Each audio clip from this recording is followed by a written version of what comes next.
सुन लो जितने लोग आस्था पर कथा सुन रहे हैं, जितने फेसबुक के ऊपर सुन रहे हैं, और जितने लोग हरिहर मिलन का दिन, वैकुंठ चतुर्दशी का दिन, अगर कथा तक पहुंच जाओ तो अच्छी बात, टीवी के सामने भी बैठ गए तो अच्छी बात, मोबाइल के सम्मुख में भी सुन ली तो बहुत अच्छी बात, पर जो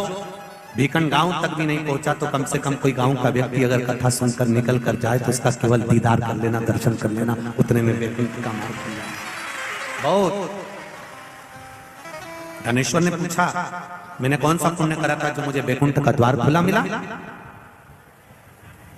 चित्रगुप्त महाराज ने कहा, धनेश्वर ब्राह्मण, तुमने पाप तो इतना करा था कि तुमको नरक भोगना था। केवल वैकुंठ चतुर्दशी के दिन स्नान कर कर आ रहे व्यक्ति का, शिवजी पे जल चढ़ाते हुए आ रहे व्यक्ति का मुख का दर्शन कर लिया था। इसलिए वैकुंठ चतुर्दशी हरिहर मिलन का दिन है। वैकुंठ चतुर्दशी के दिन भगवान विष्णु और भगवान शंकर, इन दोनों का गुणगान होना चाहिए, दोनों का भजन होना चाहिए, दोनों का मंत्र जाप करना चाहिए, दोनों का।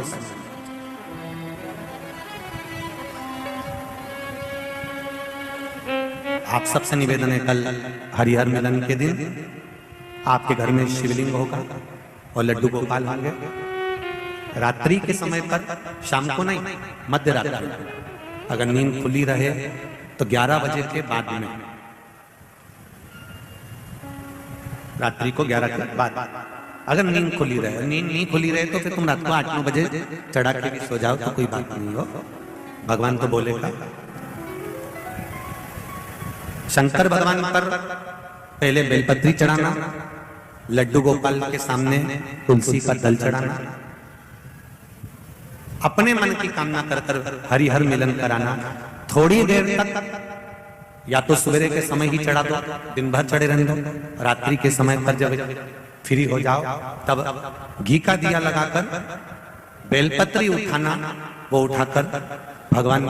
शालिग्राम जी पर या लड्डू गोपाल पर या मेरे कृष्ण पर या नारायण पर या भगवान विष्णु पर, जो भी तुम्हारी मूर्ति हो लड्डू गोपाल की आदि की, उन पे चढ़ा देना और भगवान की तुलसी उठाकर अपनी कामना कर कर मेरे देवाधिदेव महादेव के शिवलिंग पर चढ़ा देना।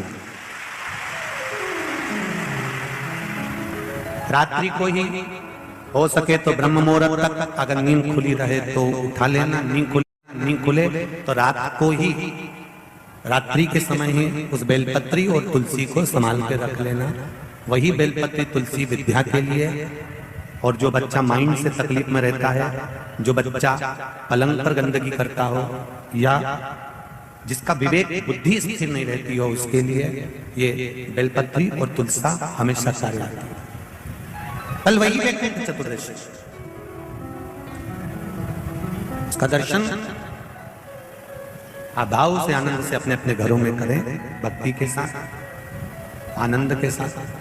तो दर्शन चक्र भगवान विष्णु को दे दिया था और भगवान विष्णु ने अपना नेत्र भगवान शंकर को दे दिया था। तब भगवान विष्णु ने कहा था देवऋषि नारद से, नारद, पूरे वर्ष में केवल एक दिन ऐसा रहेगा वैकुंठ चतुर्दशी का, जिस दिन मेरा दरवाजा 24 घंटे खुला रहेगा, जो पापी से पापी जीव है वो भी प्रवेश करेगा। ये वैकुंठ, प्रयास करो, कल शिव जी के मंदिर में जाकर एक लोटा जल अवश्य चढ़ा, भगवान नारायण का स्मरण करें, राम नाम, कृष्ण नाम, शिव नाम, भगवान की भक्ति का भजन कीर्तन करें। कार्तिक के महीने में जो दीपदान होता है, माताएं सवेरे घाट पर स्नान करने जाती हैं तो वहां दिया लगाती हैं, शाम को तुलसी का क्यारा, दरवाजा, सब दूर दीपदान होता है। केवल कार्तिक के महीने में, पूरे महीने जो दीपदान होता है वो शाम के समय पर, सुबह के समय पर, आप जब सुंदर कार्तिक स्नान कर रही हो तब, या शाम के समय पर दीपदान करती हो। पर पूरे कार्तिक के महीने में केवल एक दिन ऐसा होता है जिस समय शाम को दीपदान नहीं होता, बल्कि मध्य रात्रि में दीप का दान होता है। कौन सा दिन है वो? पूरे कार्तिक के महीने में केवल एक दिन ऐसा होता है जिस दिन मध्य रात्रि में दीपदान होता है, ना सुबह ना शाम। हाँ, सुबह शाम आप तुलसी जी को लगा रहे हो अपनी जगह पर, और तुम अगर कार्तिक के महत्तम का स्मरण कर रहे हो, कार्तिक का स्नान कर रही हो, कार्तिक नहा रहे हो, या कार्तिक